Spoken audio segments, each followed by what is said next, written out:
Good morning, everybody. It's about 6:30 in the morning. We had a beautiful rain last night, and I thought it'd be a great day to take you with me in the veg gardens this morning to see what we've got going for this year's crops. Grab your coffee. Let's head out. All right, let's start off with some tomatoes. So I'm growing some tomatoes out here as an experiment. And I've got a bunch of Amish paste and mortgage lifter here. Now each of these tomatoes were grown by seed in the greenhouse. And they're looking pretty good. Again, we had some pretty decent wind and rain last night, but they're holding up great. I've paired them with some marigolds and some sage. And here I have a hardy geranium that comes back every year and the bees just love.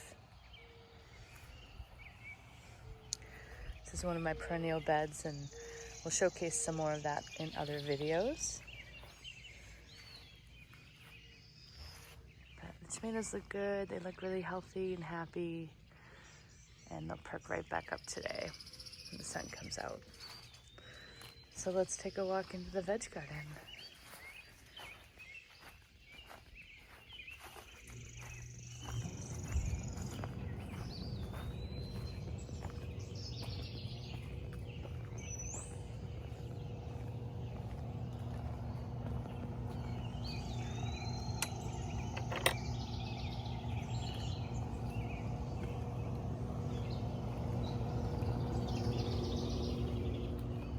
Okay, first up, we've got some peas. Ooh, our very first pea flower. Oh, that's delightful. And so these are actually volunteer peas. And then the ones that I've sown this year are just starting to pop up down here. Nothing like a good volunteer plant. But that is my official first beautiful pea flower. And then I've got some cabbage down here, and I'm trying out cloches for the first time, just to see if that helps keep some of the pests and the birds away. And so I'm really hoping to get a couple of big, beautiful cabbages this year. I've thrown in a little sweet alyssum, as well as some rosemary as well, to attract the right type of insects and keep them away from my goodies. To the left, we have a new person joining the team here. This is Grace, and she is a beautiful apricot rose, so I'm excited to see how she climbs. In the next bed, I have some more pea seedlings coming up. I'm also going to mix in some morning glories, so I'll keep you up to speed on that. A few more tomatoes. This one is a Black Beauty tomato. This is going to be like a cherry type style tomato next to a true beefsteak. Again, all of these seedlings were grown in the greenhouse. Got some sage and some marigolds as well, some sweet alyssum, and then a couple of bunches of basil. In the containers over here, another tomato. There'll be no shortage of tomatoes this year. This is called the Napa Valley. This is also a cherry style, and it's more of like a yellow or champagne color. It's very, very sweet. And then I've got potatoes. So here we have Red Thumb, and it looks like they're starting to come up. So I'll be covering them. I'm gonna let them grow a little bit more, but then once we start to get some big leaves, I'm gonna add another layer of dirt. So Red Thumb, Russian Banana, and then Pink Gypsy. So it looks like they're all coming up, which is great.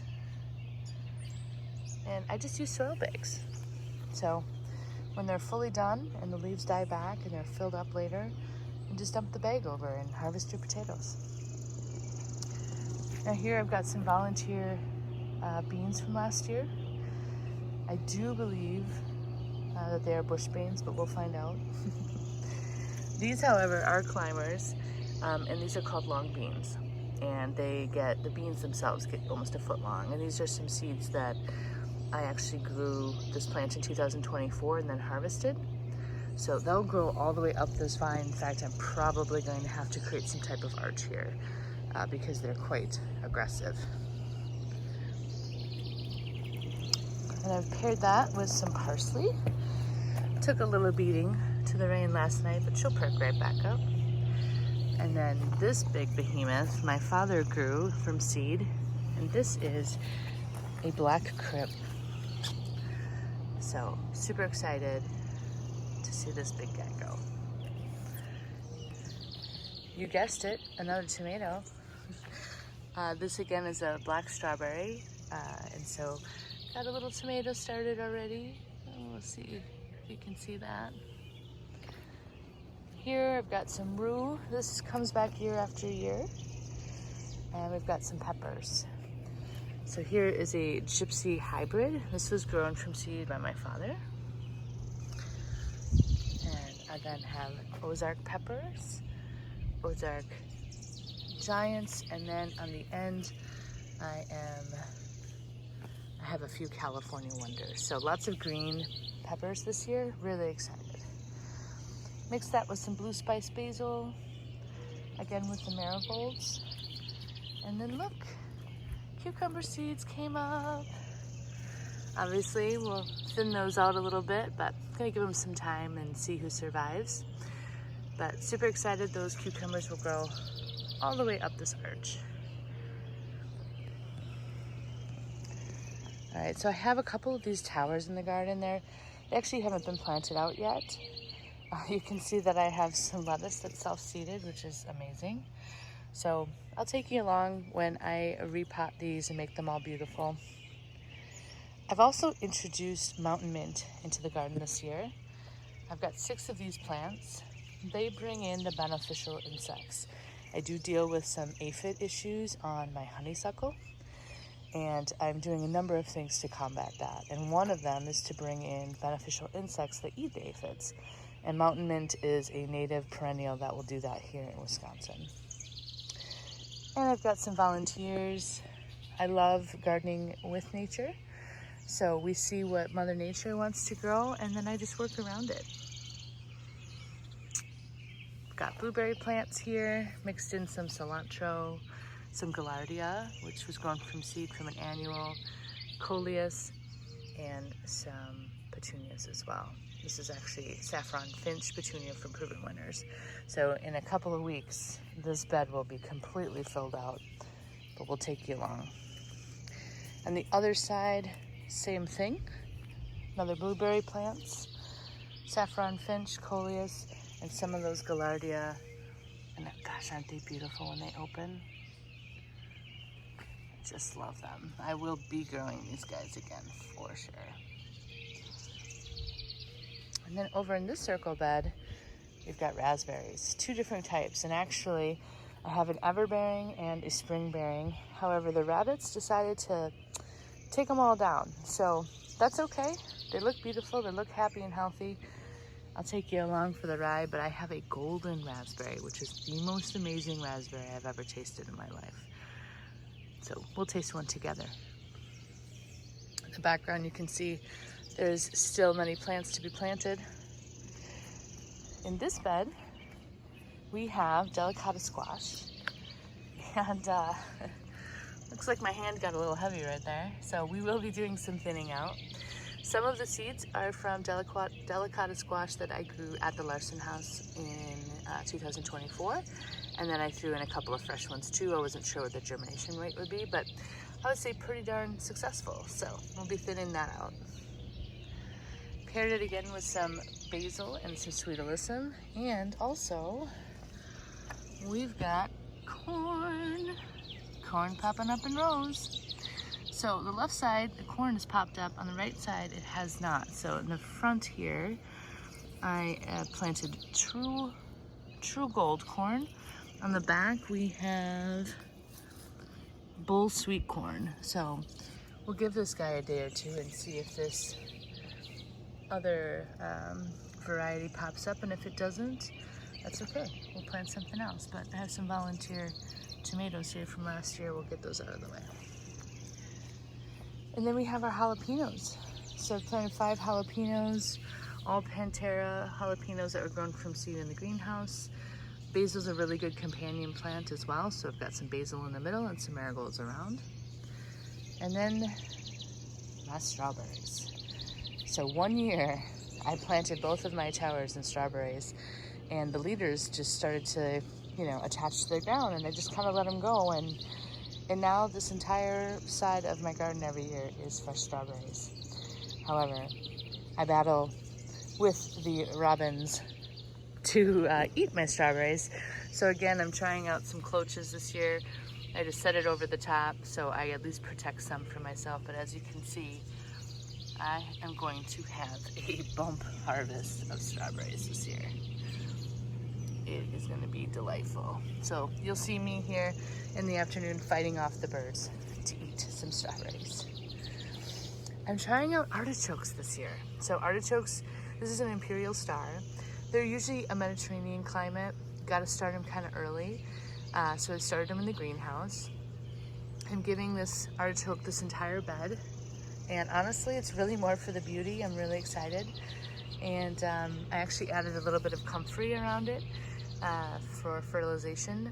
And we'll see how it goes. It's either going to be a win or a fail. So again, these 2 towers have not been planted up, but I do have a plan and some plants. So they will be really beautiful once done, and I'll take you guys on that journey. Rounding out the last 2 beds, you guessed it, more tomatoes. I have Bonnie's Best, which is actually going to be like more of like a medium-sized tomato, and then Thornberries, which is going to be a large orange slicer, paired with some parsley and marigolds, of course. And then down here is just kind of like a fun little bonus bed. I've got some thyme, marigolds, another gaillardia, a cabbage, and some of Sweet Alyssum. And then lastly, one more artichoke. He doesn't seem to be doing as well as his buddy, but I think he'll be just fine. And then if we take you over here, this guy looks like he got hit pretty good from the wind last night. So we might see if he stands up, or we might tie him up today. So this is called a woolly Kate. And if you can see, probably not now because he's wet, but he's actually kind of furry. And this is also a cherry tomato, and it's more of like a yellow sweet cherry tomato. More mountain mint. And here is my honeysuckle, who is gorgeous. But as you can see here, let's see if you can see this. Probably not very well. There is some aphid destruction. So I try to clean them off with a hose every evening or every morning. So you can really see it here. And then neem oil twice a week in the evenings. And yeah, and with the mountain mint. So just gonna keep at it. I don't want to lose him. He's already, he used to be really full, and every year he's gotten less and less. So just doing what I can in a natural way to control the aphids. Well, I hope you guys enjoyed the tour of the veg garden. It's gonna grow really quick the next couple weeks, and so I'll take you along. You guys have a great day.